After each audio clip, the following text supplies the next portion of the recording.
Cada noche, cuando la oscuridad cubre la ciudad y las luces se apagan en cada casa, un monstruo misterioso se desliza entre las sombras. Nadie sabe su nombre, ni cómo llegó a existir.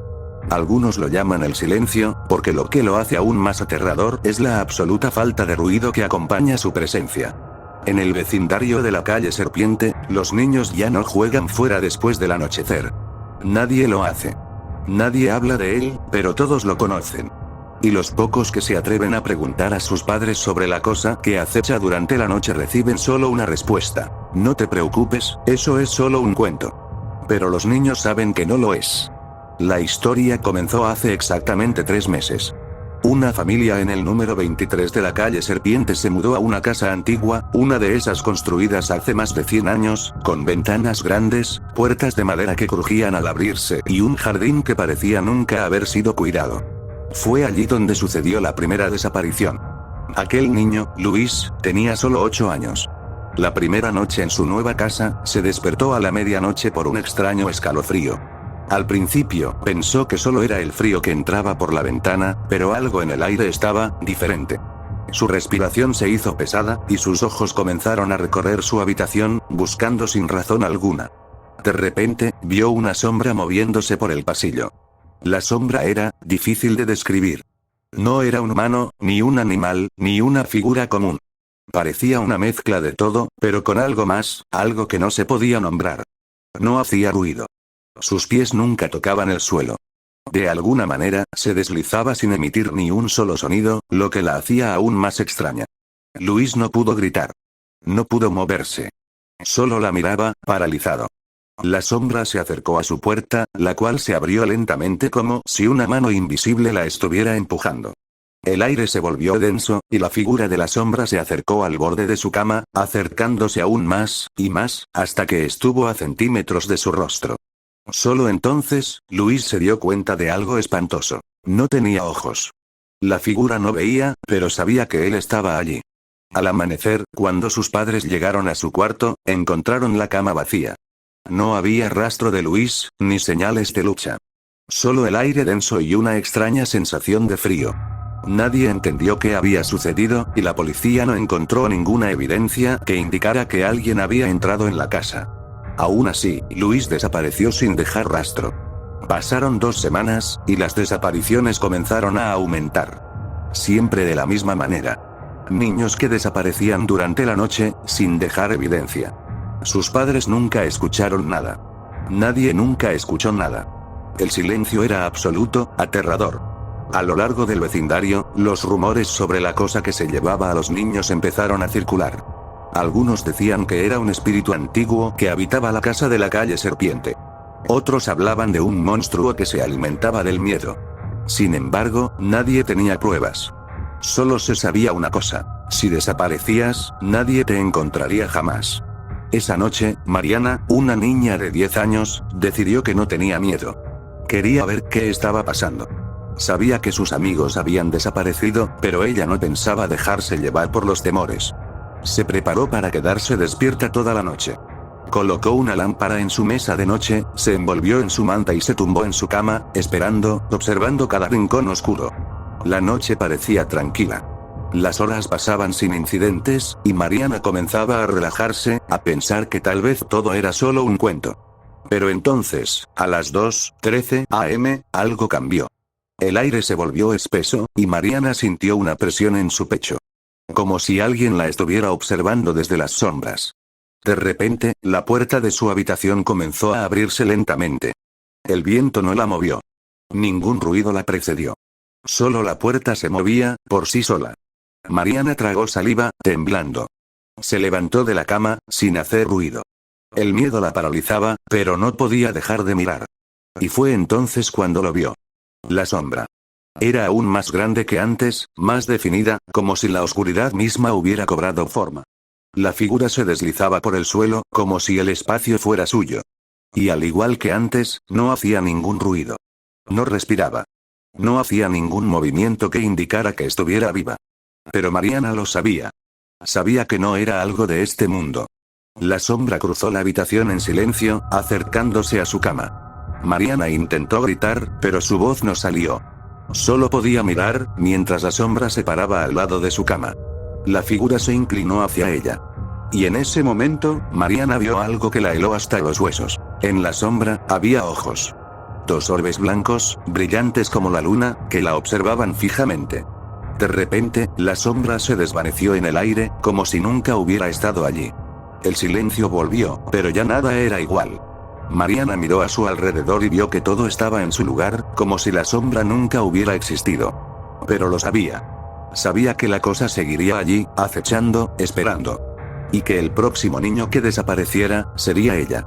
Esa mañana, cuando sus padres llegaron a su cuarto, la encontraron dormida en su cama. Pero sus ojos estaban vacíos, completamente vacíos. Como si la misma sombra la hubiera marcado, incluso cuando ella no había desaparecido. Ahora, nadie se atreve a quedarse despierto en la calle Serpiente.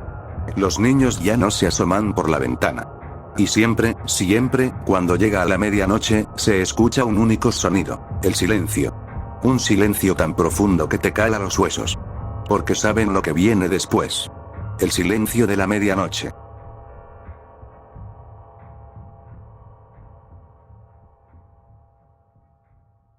Nunca imaginé que una simple visita a la casa de mi tía me cambiaría la vida para siempre.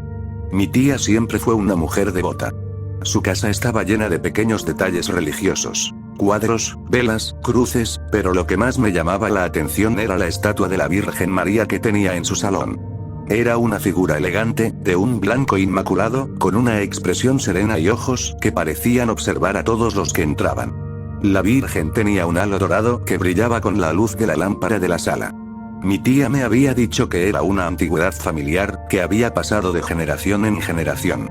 Recuerdo que la primera vez que la vi, me sentí un poco incómodo.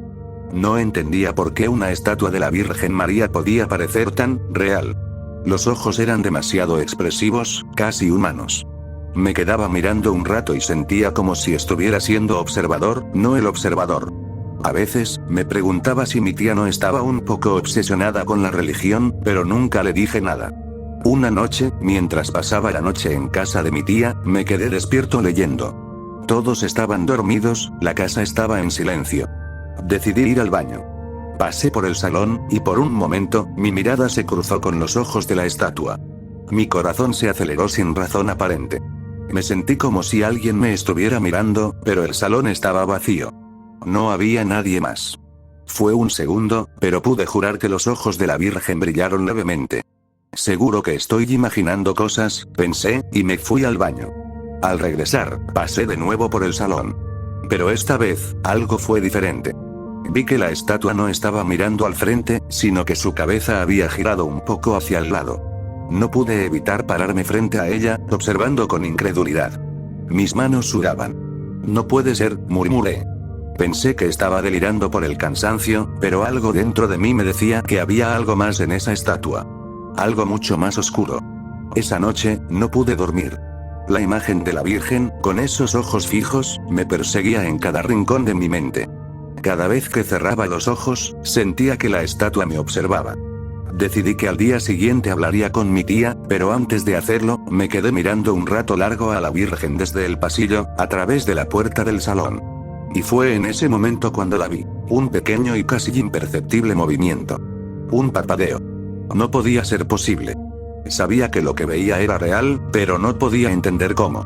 Esa mañana, sin decir nada, me acerqué a la estatua. No quería creer lo que sospechaba, pero la evidencia era abrumadora. La Virgen tenía un ligero pero inconfundible movimiento en su pecho, como si estuviera respirando. El horror me paralizó. Estaba viva. Mi tía me sorprendió entrando al salón sin avisar, y al ver mi rostro pálido, se acercó rápidamente. Me preguntó si estaba bien. No podía hablar. Me estaba muriendo de miedo. Ella me miró con una sonrisa, como si supiera lo que había visto. Y fue entonces cuando me lo dijo. La Virgen está viva. Ella ha estado cuidando nuestra familia por generaciones. Si alguna vez la miras demasiado, si alguna vez la desafías, puede venir por ti. Eso es lo que hace. Y tú, ya la miraste. Ahora, ya no hay vuelta atrás. ¿Qué? ¿Cómo es posible? Pregunté, mi voz quebrada por el miedo.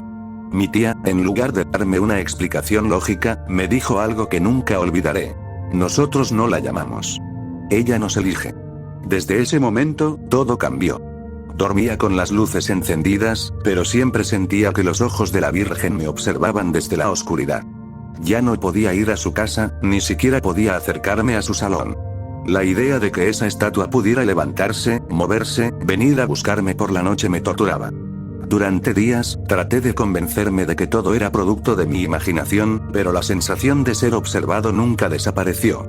Hoy vivo con la constante paranoia de que la Virgen me está acechando, esperando el momento justo para venir por mí. Y cada vez que paso cerca de una iglesia o veo una estatua similar, mi piel se eriza, el miedo me consume.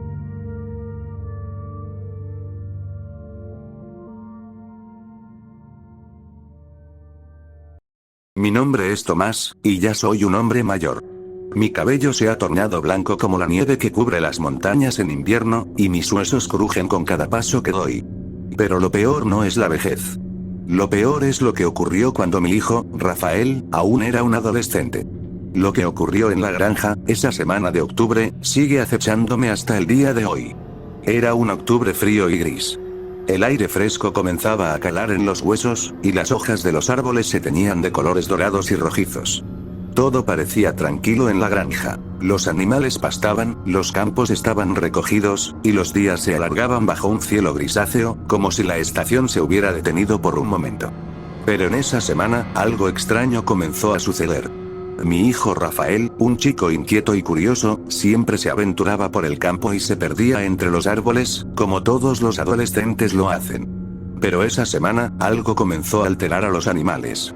Las cabras, por ejemplo, comenzaron a mugir en la madrugada. No era un mugido común, sino uno profundo, lleno de desesperación.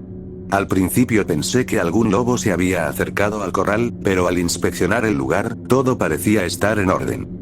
No eran solo las cabras. Los perros, normalmente valientes y territoriales, comenzaron a mostrar un comportamiento extraño. Ya no ladraban ni corrían tras nada. Se quedaban inmóviles, mirando hacia el bosque, como si esperaran algo o alguien. La sensación en el aire era inquietante, como si algo estuviera acechando, pero sin que pudiéramos verlo.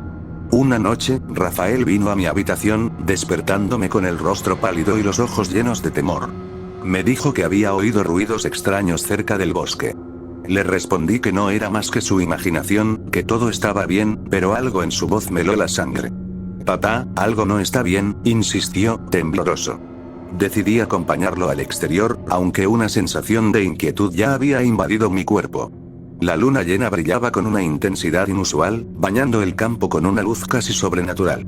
Mientras caminábamos, algo llamó nuestra atención. En el borde del bosque, una figura se movía lentamente entre los árboles. Primero pensé que podría ser una cabra que se había alejado del corral, pero conforme nos acercábamos, la figura tomó una forma que no podía ser ignorada. Era una cabra, sí, pero no de las que solemos ver. Esta caminaba erguida, sobre dos patas, como un hombre. Su pelaje blanco brillaba bajo la luz de la luna, pero lo que realmente me heló la sangre fue su rostro. No tenía la cara de una cabra. Tenía una cara humana. Un rostro inexpresivo, pero con unos ojos que parecían saber demasiado, que nos observaban con una maliciosa serenidad. No pude moverme. El aire se volvió espeso, como si el tiempo mismo se hubiera detenido. Rafael, al igual que yo, observaba en estado de shock. Después de un largo instante, como si la figura nos hubiera estado estudiando, comenzó a caminar hacia nosotros, pero no con prisa, sino con una calma inquietante.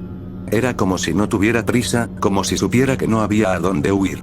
En ese momento, Rafael me empujó hacia atrás, gritando que cerrara la puerta de la casa. Sin pensarlo, obedecí, y rápidamente nos metimos dentro, sin atreverse a mirar atrás. Nos quedamos en silencio absoluto, el aire denso a nuestro alrededor, con la sensación de que algo había cruzado la línea entre este mundo y otro. Esa figura desapareció tan rápido como apareció, desvaneciéndose entre los árboles, sin un solo ruido. La oscuridad se tragó todo, dejando solo el eco de lo que acabábamos de presenciar. Nadie lo dijo en voz alta, pero ambos sabíamos que algo oscuro había llegado a esa granja. Desde esa noche, los animales ya no fueron los mismos. Los perros nunca volvieron a ladrar con la misma energía. Las cabras dejaron de mugir. El campo se volvió extraño, casi opresivo. La granja, que siempre había sido un lugar de trabajo y vida, se sintió como un lugar sellado, como si algo hubiera marcado ese lugar, dejándolo atrapado en una sombra. Rafael dejó la granja poco tiempo después, buscando un futuro en la ciudad, lejos de la oscuridad que había conocido en esos campos. Yo me quedé, solo, con los recuerdos de esa noche grabados a fuego en mi mente. Y a veces, cuando la luna llena ilumina el campo, oigo el susurro del viento entre los árboles. Y entonces, un pensamiento me atraviesa: la cabra blanca nunca se fue.